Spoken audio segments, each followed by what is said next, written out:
The alien ship Zinthari moved slowly through the darkness of space toward the third planet from the yellow star. Captain Vexanali stood on the bridge, his crystal body catching the light from the control panels. His species, the Shardki, had been exploring the galaxy for thousands of years. They had seen many worlds, but this one was different. "Captain," called Kilther from his station, "the readings from this planet are very strange. Our computers say it is a Class 12 Deathworld, but the life signs are impossible." Vexanali walked over to look at the data. The planet showed massive storms that could destroy entire cities. The surface was covered with a liquid that could dissolve most known materials. The air contained a gas that was highly reactive and dangerous. Worst of all, the star above the planet sent out deadly radiation that would kill most life forms. "Yet our sensors show millions of complex life forms," Vexanali said, his voice full of confusion. "How can anything live in such conditions?" The science officer, Morthak, adjusted his protective suit. Even inside their ship, the radiation from the star was making their equipment work poorly. "Perhaps our sensors are broken, Captain." "No intelligent life could survive on such a world."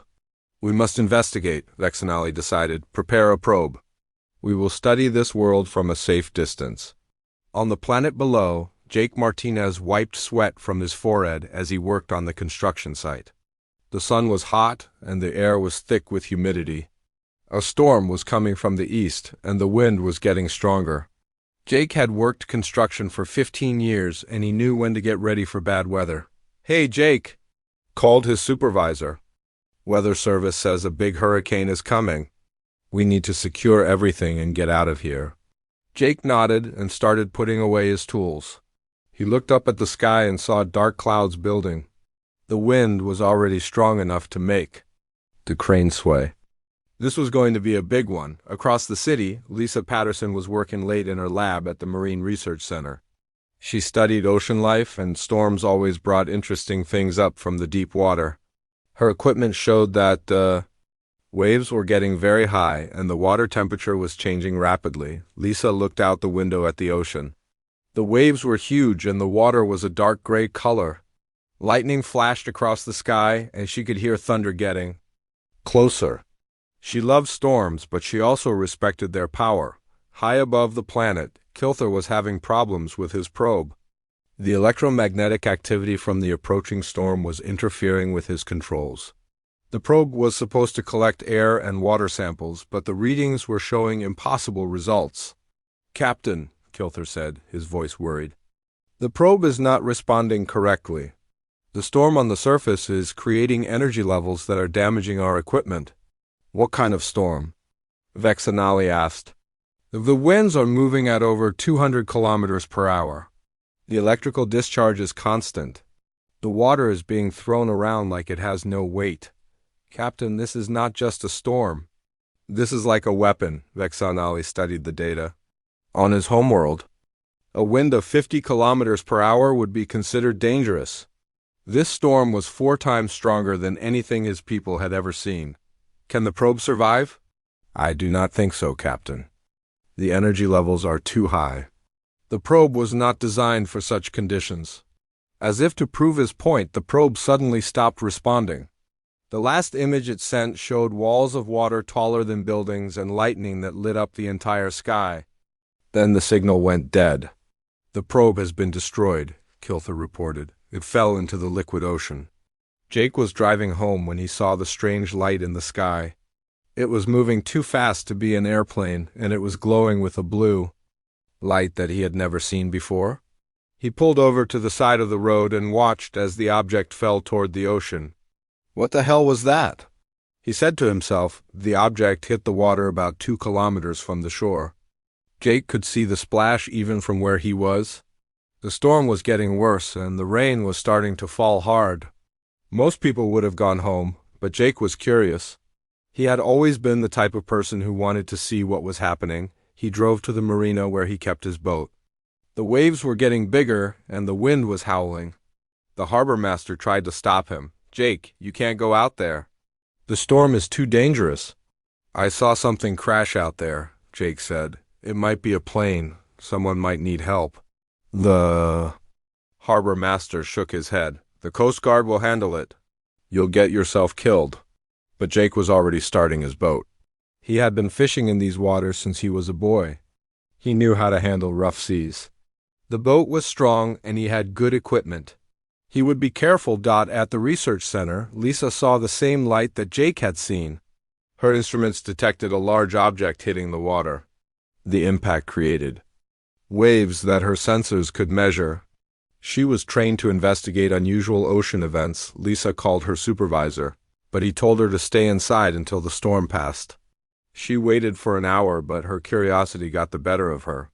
She put on her wetsuit and diving gear and headed for the dock. The rain was coming down hard, and the wind was so strong she had to hold on to the railing to keep from being blown over. She reached her research boat and started the engine. The waves were huge, but her boat was designed for scientific work in rough conditions. Jake reached the area where the object had fallen first. The water was dark and rough, and the rain made it hard to see. He used his searchlight to look for any sign of wreckage. The waves were pushing his boat around, but he kept searching. Then he saw something floating in the water. It was metallic and glowing with a weak blue light. As he got closer, he realized it was not like any aircraft he had ever seen. It was round and smooth, with no wings or engines that he could recognize. Jake threw a rope around the object and pulled it to his boat. It was heavy, but he managed to get it on board. The metal was warm to the touch, and it was making a soft humming sound.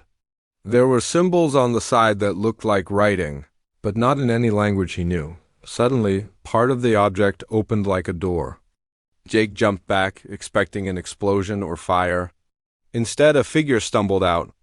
It was not human. The creature was about the same size as Jake, but its body was made of what looked like living crystal. It was wearing a suit that covered most of its body, but Jake could see that it was badly damaged.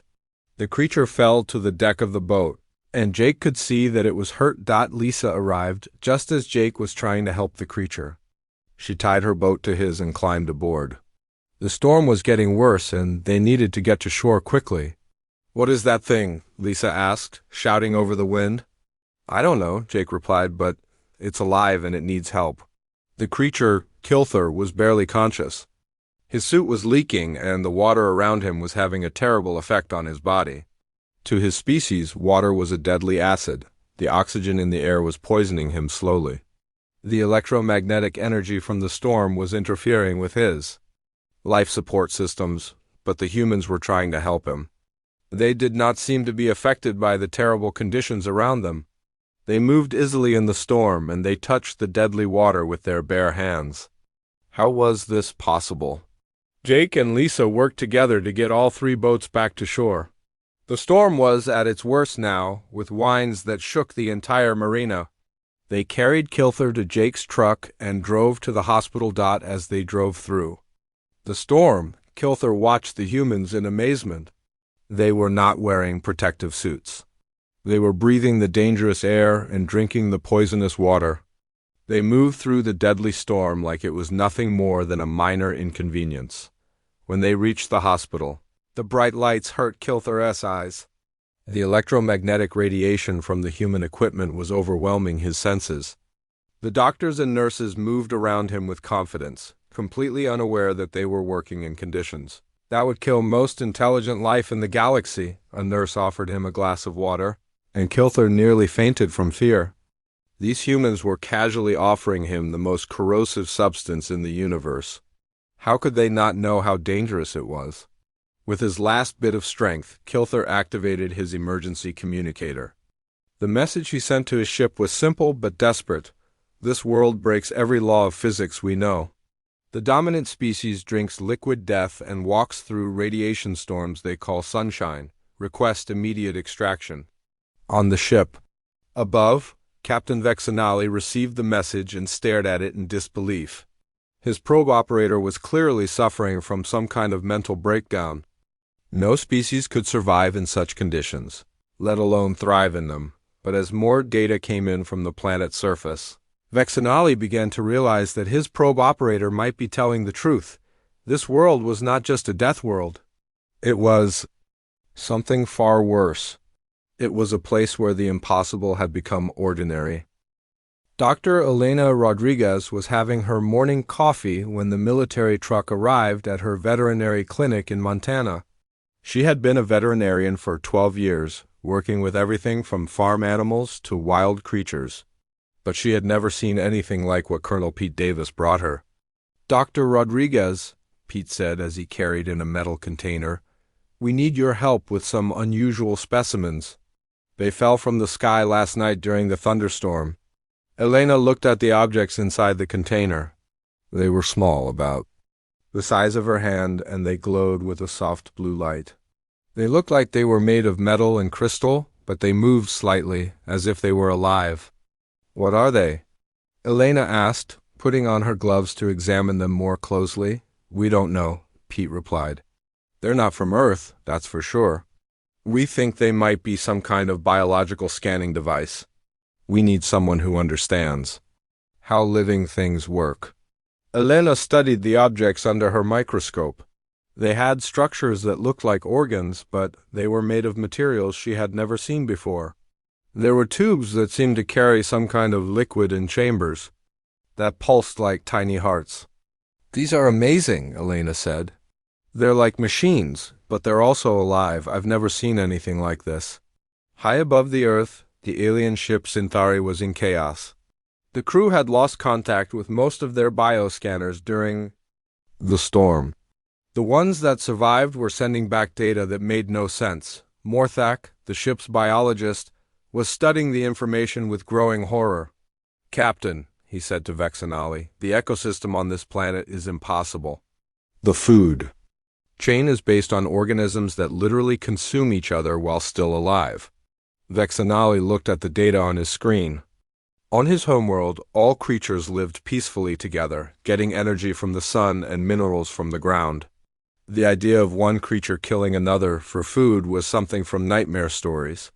"Show me," Vexanali said. Morthak activated the holographic display.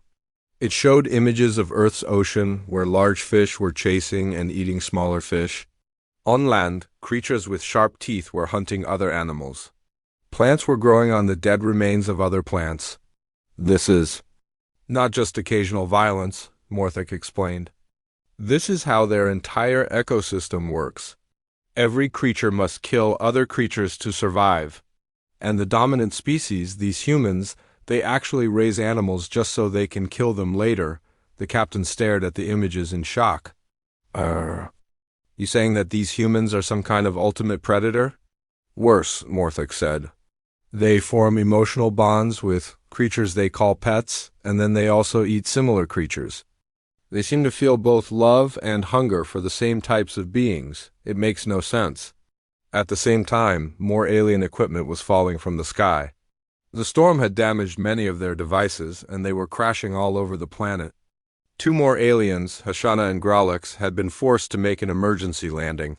Their ship had come down in a forest during what the humans called a light thunderstorm. For the aliens, it was like landing in the middle of a war zone. Lightning was striking the ground constantly, and the rain was coming down so hard that it hurt their skin through their protective suits. Elena and Pete were called to the crash site. When they arrived, they found the 2 aliens huddled inside their damaged ship, too scared to come out. Their environmental suits were designed to protect them on the most dangerous worlds known to their civilization. But Earth's normal weather was overloading their systems. "It's okay," Elena said gently, approaching the ship. "We're here to help." Heshan looked at the human woman with confusion. She was not wearing any protective gear at all. The deadly rain was falling on her skin, and she did not seem to care. The electromagnetic energy from the lightning was strong enough to interfere with their equipment, but the human was walking around as if nothing was wrong. "How is she still alive?" Heshina whispered to Grolix. Elena helped the 2 aliens out of their ship. They were shaking with fear, and their suits were making warning sounds about the dangerous environment. Elena thought they might be cold, so she offered them blankets and hot coffee. The aliens stared at the steaming liquid in horror. Their sensors told them that it contained several compounds that were highly toxic to most life forms. The temperature was hot enough to cause serious burns. Yet the human was drinking it like it was perfectly safe. "We need to get you somewhere safe," Elena said. "I know just the place." She led them to her truck and drove them to what she thought would be a peaceful, safe location where they could recover. She took them to Yellowstone National Park, one of her favorite places on Earth. As they drove through the park, Elena pointed out the beautiful scenery. "This is one of the most amazing places on our planet," she said. "The wildlife here is incredible." The aliens looked at their instruments in terror. They were detecting massive amounts of heat beneath the ground. Their sensors showed that they were sitting on top of thousands of tons of molten rock. The air was full of sulfur compounds that would kill most galactic species in minutes. "She brought us to a volcanic planet," Grolix said to Heshana. "She thinks this is safe." Elena parked the truck near a geyser and got out to show them the view. The geyser shot boiling water high into the air, and the ground around it was covered with colorful bacterial mats that thrived in the extreme heat.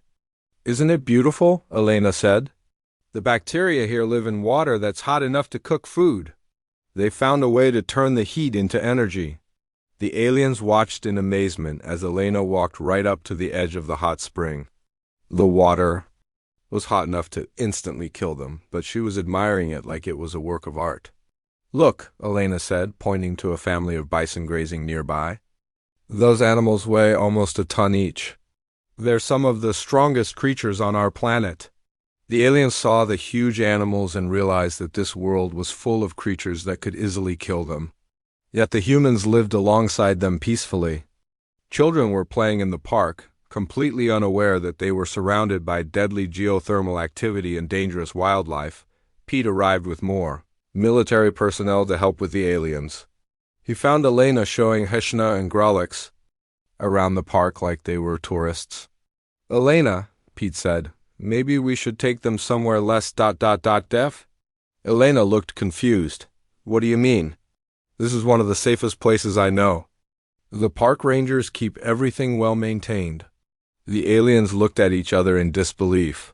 The humans considered this volcanic wasteland to be safe. Their instruments were showing deadly gases, extreme temperatures, and unstable geological activity, yet humans had built roads and visitor centers here. They brought their young here for fun. As the day went on, Elena introduced the aliens to more of Earth's normal environment.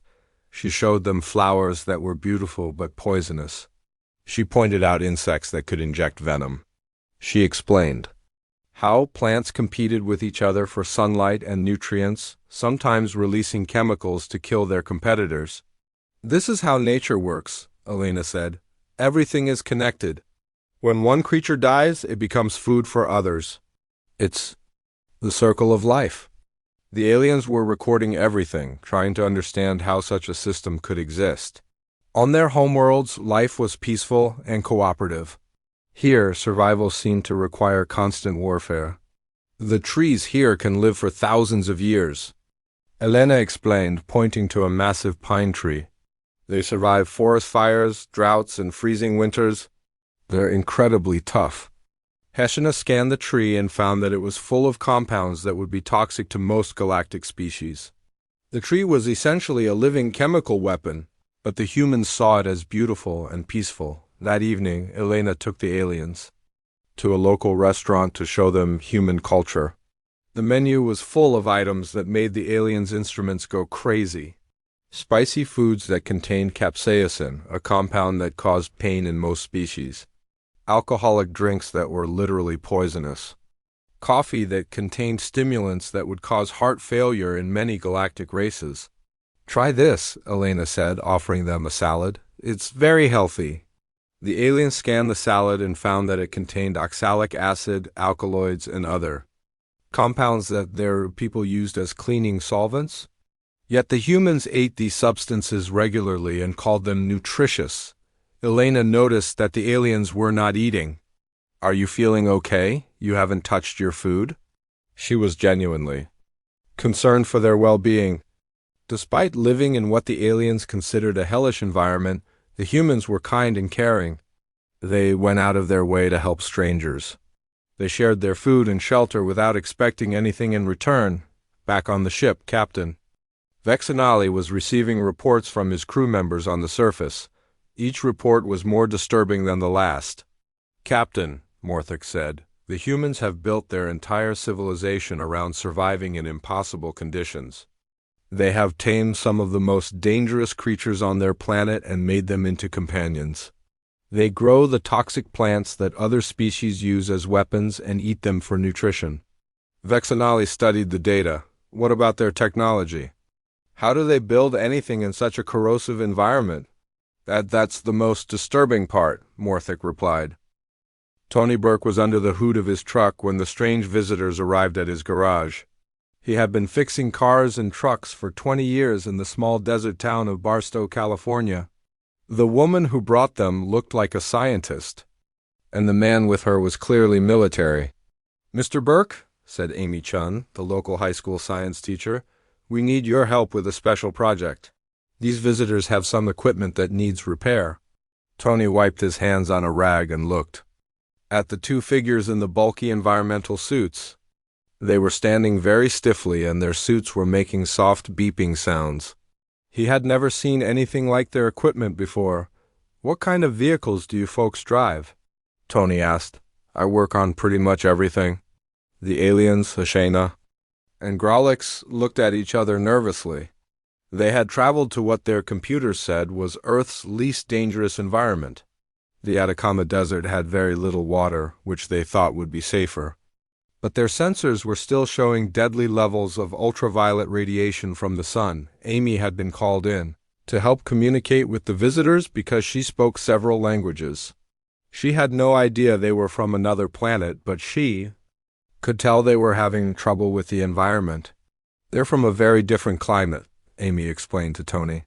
"Their equipment isn't working well in our desert." Tony nodded.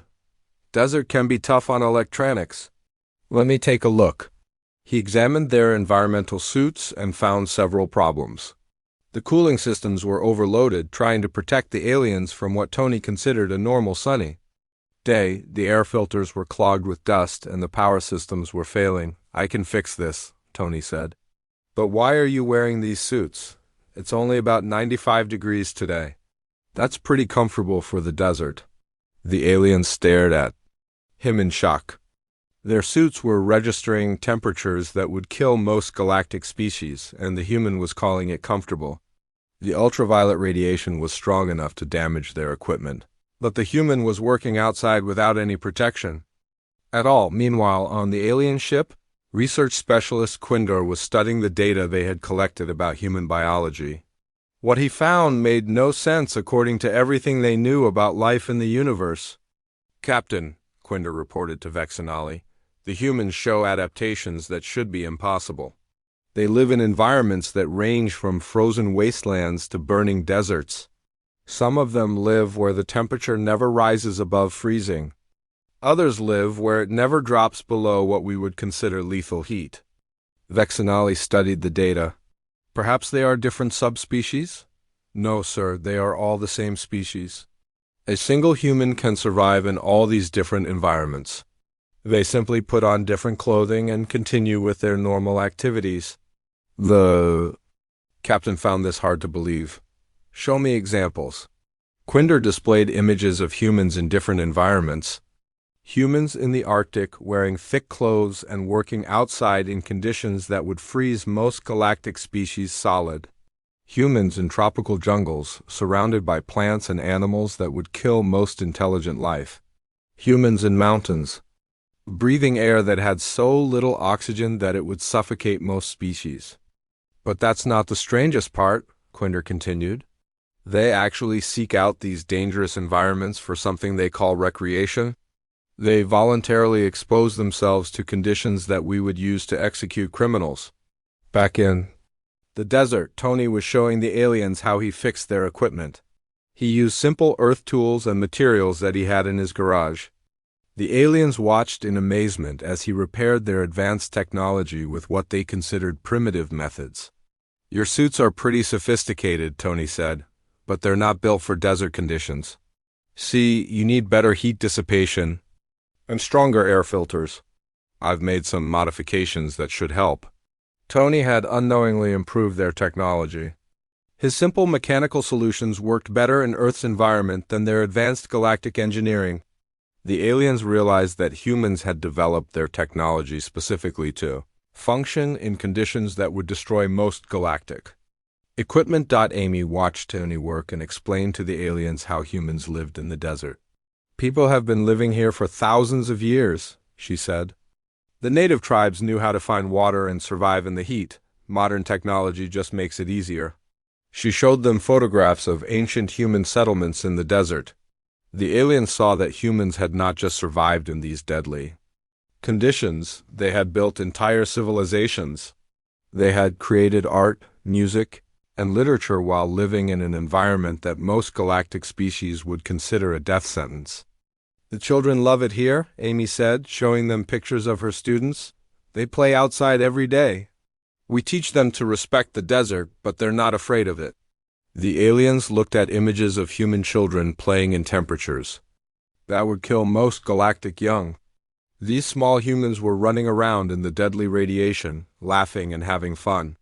Their parents watched calmly, as if their offspring were not in constant danger. Amy took the aliens to her school to show them how humans educated their children. The classroom was filled with information about Earth's environment. Maps showed deserts, forests, oceans, and mountains. The aliens realized that humans were teaching their young to navigate a world that was completely hostile to most galactic life. We teach them about all the different environments on Earth, Amy explained. They need to understand how to live safely in each one. The aliens looked at the educational materials and found information about poisonous plants, dangerous animals, and extreme weather conditions. Human children were expected to learn to identify and avoid hundreds of different threats. Yet the children seemed excited about this knowledge, not frightened. One of Amy's students, a 10-year-old girl named Sophie, came up to the visitors. "Are you from somewhere cold?" she asked. "Your suits look like what astronauts wear." The aliens were amazed that this small human was not afraid of them. On most galactic worlds, the young were carefully protected from anything unusual or potentially dangerous. But this human child was curious and friendly. "We're from a place that's very different from here," Amy told Sophie. "They need special suits to stay comfortable in our desert," Sophie nodded. "My dad works in Alaska in the winter. He has to wear special clothes too. It gets really cold there, like -40 degrees. But he says it's beautiful." The aliens converted the temperature and realized that humans regularly worked in conditions that would instantly freeze most galactic species. Yet this child spoke about it as if it were normal. During lunch, Amy showed the aliens what humans ate. The school cafeteria was serving food that made the aliens' instruments go crazy. Spicy chili that contained capsaicin, a compound that caused pain in most species. Citrus fruits full of acids that would burn most galactic digestive systems. Milk from animals, which most adult galactic species could not process. "Try this," Amy said, offering them orange juice. "It's full of vitamins that are good for you." The aliens scanned the liquid and found that it contained citric acid in concentrations that would severely damage most galactic tissue. Yet human children were drinking it like it was perfectly safe. Tony finished repairing their equipment and tested it in the desert heat. The modifications he made allowed it to function much better in Earth's environment. The aliens realized that humans had an intuitive understanding of how to make technology work in hostile conditions. "There you go," Tony said. "That should work much better. Just remember to clean the filters regularly. Desert dust gets into everything." The aliens tried to pay Tony for his work, but he refused to take their strange currency. "Just helping out some travelers," he said. "That's what neighbors do." This concept confused the aliens. On most galactic worlds, such technical work would require formal contracts and significant payment. But this human had helped them simply because they needed assistance. That evening, Amy took the aliens to her home for dinner. She lived in a house that was built to withstand the desert environment.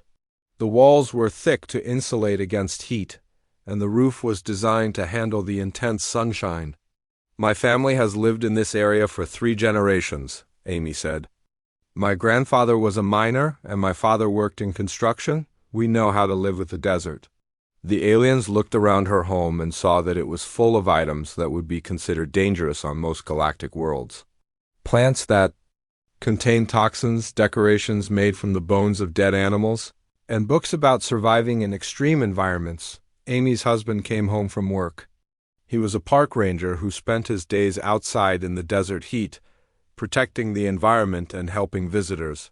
His skin was dark from years of sun exposure, but he showed no signs of the radiation damage that would have killed most galactic species. How was your day? Amy asked her husband. Pretty good, he replied. Helped some tourists who got lost on the hiking trail. They weren't prepared for the heat, but they're okay now. The aliens realized that humans regularly ventured into deadly conditions for recreation. What they called hiking was actually traveling through hostile terrain where one mistake could be fatal. Yet they did it for fun. During dinner, Amy and her husband talked about their plans for the weekend. Marcus Thompson was finishing his morning run when the military vehicle pulled up to the track. He had just completed 10 miles in the Colorado mountains, running at an altitude that made the air thin and hard to breathe. For Marcus, this was just a normal training session. Mr. Thompson, said Colonel Pete Davis, stepping out of the vehicle, we need your help with a special project. We have some visitors who want to understand human physical capabilities. Marcus wiped sweat from his face and looked at the 2 figures in environmental suits standing behind Pete. The suits were bulky and covered with sensors that beeped constantly. What kind of help do you need? They want to conduct some physical tests, Pete explained. Nothing dangerous, just basic measurements of what humans can do. The aliens, Hishena and Grolix, had been working with their ship's sports scientist, Thelma, to design simple tests. They wanted to prove that humans had physical limitations like every other species in the galaxy. The tests they planned were based on what their people considered extreme physical challenges. Kate Lewis arrived at the track in her emergency response vehicle. She was a paramedic and search and rescue specialist who had worked in the mountains for 8 years. Pete had called her to help monitor the tests and make sure everyone stayed safe. What's the plan? Kate asked, looking at the strange equipment the aliens had set up. Thelmer spoke through a translator device. We have designed 3 simple tests. First, we will measure how long a human can function without rest. Second, we will test physical strength under stress. Third, we will evaluate performance in challenging environmental conditions. Marcus looked at the equipment and shrugged. Sounds easy enough. What do I need to do first? The first test was designed to measure human endurance. Thelmer had calculated that most galactic species could maintain physical activity for about 30 minutes before needing rest. He expected humans to perform similarly. Run on this machine until you feel tired, Thelmer instructed, pointing to a treadmill they had brought. Marcus stepped onto the treadmill and started running at a comfortable pace.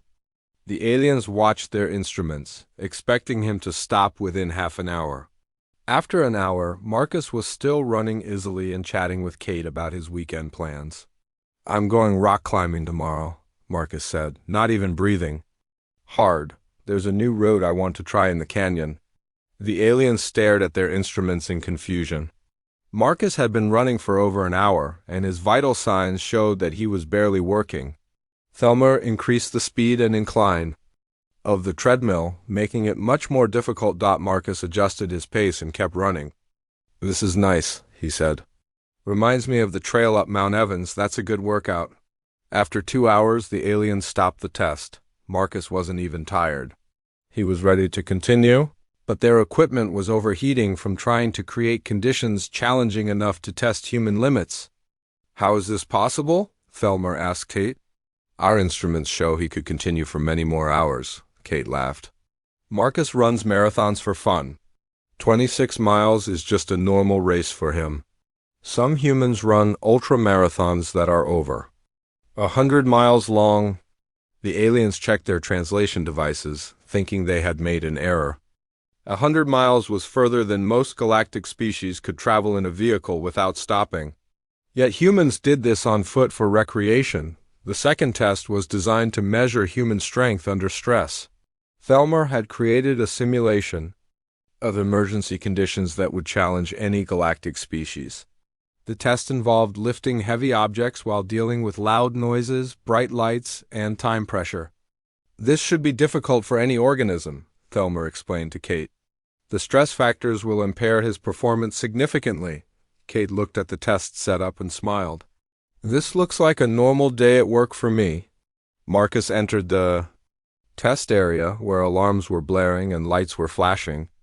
He was supposed to lift metal weights and move them to different locations while the aliens created what they considered overwhelming sensory stress. Marcus moved through the test calmly and efficiently.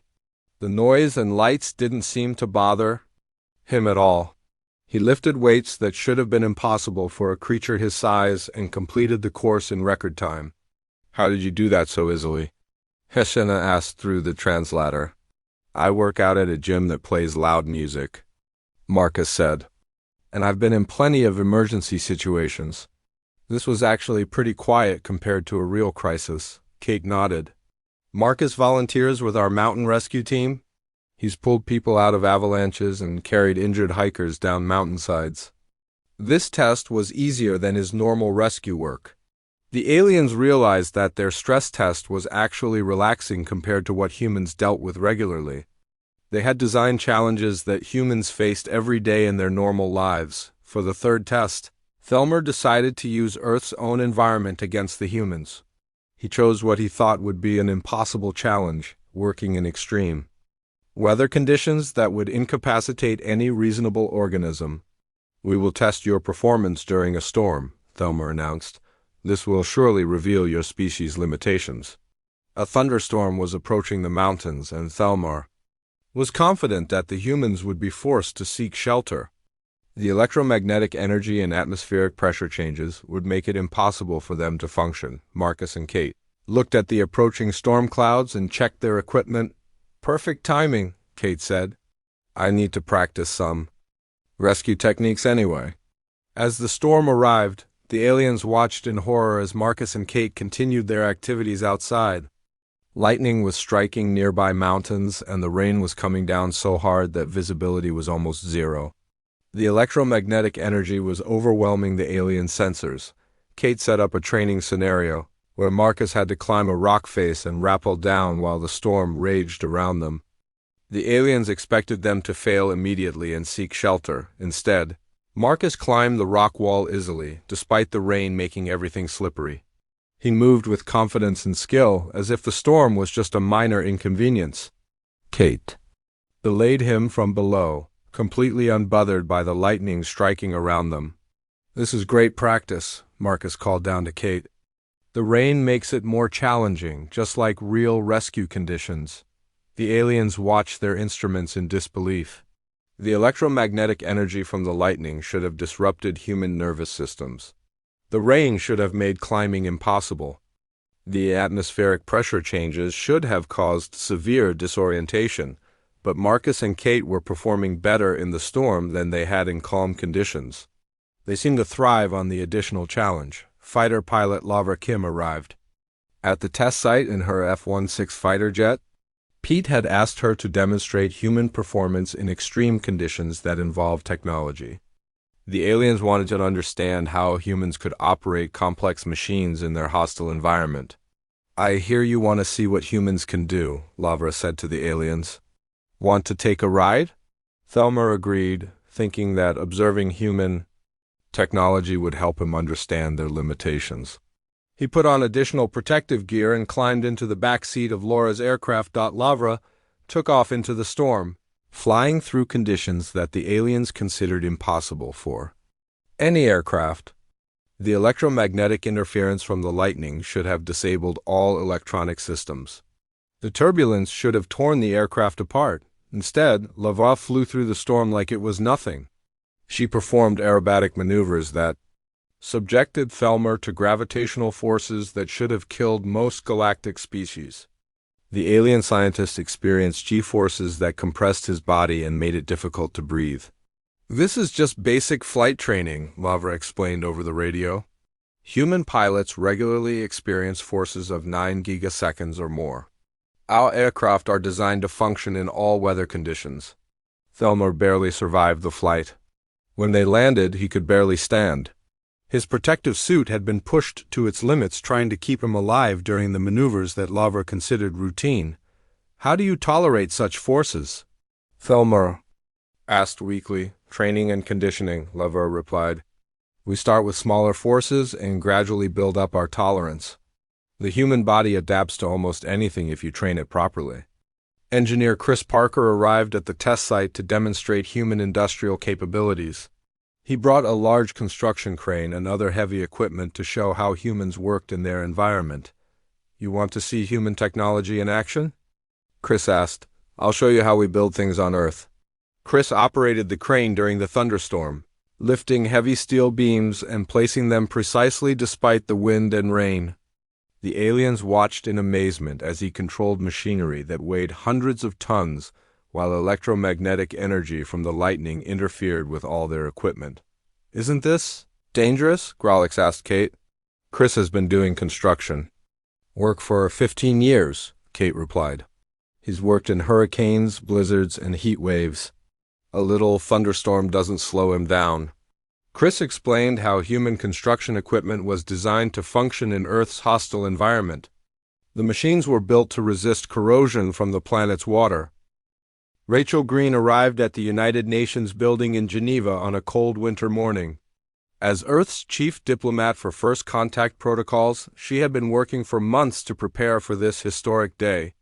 The alien ship had finally agreed to formal meetings, and representatives from every nation on Earth were gathering for humanity's introduction to galactic civilization. Dr. Paul Martinez, a historian from Mexico, walked alongside Rachel as they entered the building. He carried files containing everything humanity knew about their own development, ready to share Earth's story with the galaxy. "Are you nervous?" Paul asked as they climbed the steps to the main assembly hall. "Excited," Rachel replied. "We're about to become part of something much bigger than just our planet." Outside the building, snow was falling heavily. The temperature was below freezing, and the wind was strong enough to make walking difficult. Most of the human delegates wore simple coats and seemed unbothered by the weather. They chatted casually as they made their way through conditions that the alien delegation found terrifying. Captain Vexanali and his crew had landed their shuttle in what their computers calculated was the safest possible location on Earth. Geneva in winter still registered as extremely hazardous on all their instruments, but it was better than anywhere else they had found. The aliens wore their most advanced environmental suits and moved carefully through the snow. Each step was calculated to avoid the deadly frozen water that covered everything. The electromagnetic interference from the storm was playing havoc with their equipment. "How do they function in these conditions?" Grolix asked as he watched. "Human children playing in the snow outside the building." "I do not know," Vexanali replied. "Our philosopher Rendell believes they may have a completely different relationship with their environment than any species we have encountered." Inside the building, Maria Santos was preparing food for the reception that would follow the formal ceremony. As the head chef for international events, she wanted to show the aliens the best of human culture through food. Maria had spent weeks planning a menu that represented cuisines from around the world. She prepared dishes with spices that would be lethal to most galactic species, fruits that contained acids strong enough to dissolve metal, and beverages that were literally poisonous to most life forms. "I hope our guests can eat some of this," Maria said to her assistant. "I've tried to make things that aren't too spicy." Ben Taylor was setting up his art exhibition in the lobby of the UN building. As one of Earth's most famous artists, he had been asked to create works that would help the aliens understand human culture. His paintings showed Earth's landscapes in all their dangerous beauty. One painting depicted a hurricane over the ocean, with lightning splitting the sky and waves tall enough to destroy cities. Another showed an active volcano at sunset, with molten lava flowing down the mountainside. A third showed the northern lights dancing over an Arctic landscape, where the temperature was cold enough to freeze most galactic species instantly. "Beautiful work," said a security guard who was admiring the paintings. "Makes you appreciate what an amazing planet we live on," Ben nodded. "Earth is incredible. Every environment has its own unique beauty, even the dangerous ones." The aliens entered the building and immediately noticed the art exhibition. Rendell, their philosopher and ethics specialist, studied the paintings with growing confusion. "They have created artistic representations of disaster scenarios," Rendell reported to Captain Vexanali. "Yet the images are presented as beautiful rather than terrifying. The paintings showed scenes that the aliens recognized as catastrophic events. Storms that could destroy entire civilizations, geological activity that could end all life on a planet, and radiation displays that indicated deadly electromagnetic interference. Why would they find beauty in such destruction?" Hishena asked. Rendell continued studying the art. "I believe they do not see these events as destructive. To them, these are simply natural phenomena that exist on their world." The formal ceremony began in the main assembly hall. Representatives from 195 countries filled the room, along with the alien delegation who sat in specially designed chairs that could support their environmental suits. Rachel stood at the podium to give the opening address. "Today marks a new chapter in human history," she began. "We welcome our visitors from the stars and look forward to joining the galactic community." As Rachel spoke, the aliens noticed something remarkable. The humans in the room represented dozens of different ethnic groups, spoke hundreds of different languages, and came from every environment on their deadly planet. Yet they had managed to work together to create a unified response to first contact. "How is their species so diverse, yet unified?" Quinder whispered to Captain Vexanali. "I do not understand it either," the captain replied. "On most worlds, such diversity leads to conflict. Here, they seem to celebrate their differences." Dr. Paul Martinez took the podium to explain human history to the alien delegation. He described how humans had spread across their entire planet, adapting to every environment Earth could produce. "We began in Africa," Paul explained, "where our ancestors learned to survive in savannas filled with predators. From there we spread to every continent. We learned to live in deserts, forests, mountains, and even polar regions."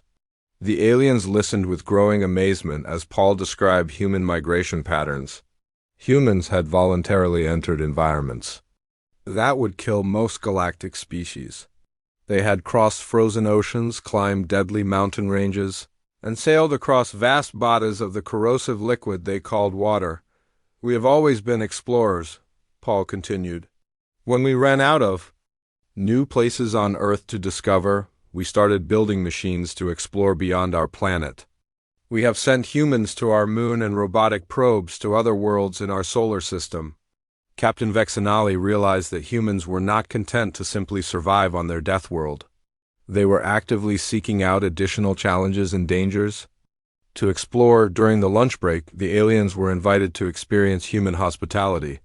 Maria Santos presented her carefully prepared meal, hoping to show the aliens the best of human culture. The food looked beautiful, but the aliens' instruments immediately identified dozens of compounds that would be toxic to most galactic life. The salad contained oxalic acid and alkaloids. The main course was seasoned with capsaicin and other pain-inducing chemicals. The dessert was made with substances that would cause severe digestive distress in most species. "Please try something," Maria said warmly. "I've prepared foods from around the world." The aliens politely declined, explaining that they had special dietary requirements. Maria was disappointed but understanding. "I hope you can at least enjoy the coffee," she said, pouring them cups of the dark liquid. The aliens scanned the coffee and found that it contained enough caffeine to cause heart failure in most galactic species, yet the humans around them were drinking it casually while conducting important diplomatic business. Ben Taylor approached the alien delegation to explain his artwork. "I wanted to show you the beauty of our planet," he said. Earth has such incredible diversity. Rendell studied Ben carefully. This human had spent his life creating artistic representations of what galactic civilization would consider hell. Scenarios, yet he spoke of them with love and reverence. Why do you find beauty in such dangerous phenomena? Rendell asked. Ben thought for a moment. I guess because they're part of what makes Earth special. The storms bring rain that helps our plants grow. The volcanoes create new land and rich soil.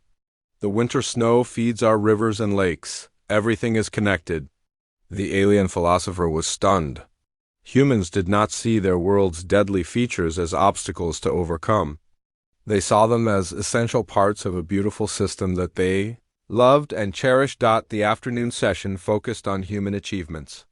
Rachel presented a summary of human civilization, including art, music, literature, science, and technology. We have created music inspired by our storms, Rachel explained. We have written poetry about our changing seasons. We have built cities that can withstand earthquakes and hurricanes. We have developed medicine that helps us survive diseases that once killed millions. The aliens realized that humans had not just survived their hostile environment, they had been inspired by it. Their art celebrated the very forces that should have destroyed them. Their technology was specifically designed to work in conditions that would disable most galactic equipment. We have also learned to take care of our planet, Rachel continued. We understand that we are part of Earth's ecosystem, not separate from it. We work to protect the environment that gave us life. This concept amazed the aliens. Most galactic species tried to control or escape their environments. Humans had learned to live in harmony with forces that could destroy them. As the ceremony concluded, Captain Vexanali stood to address the assembly. On behalf of the Galactic Council, he said, I must tell you that Earth presents us with something unprecedented. The human delegates listened carefully as the captain continued. In all our thousands of years of exploration, we have never encountered a species like yours. You have not just survived on a world that should be uninhabitable.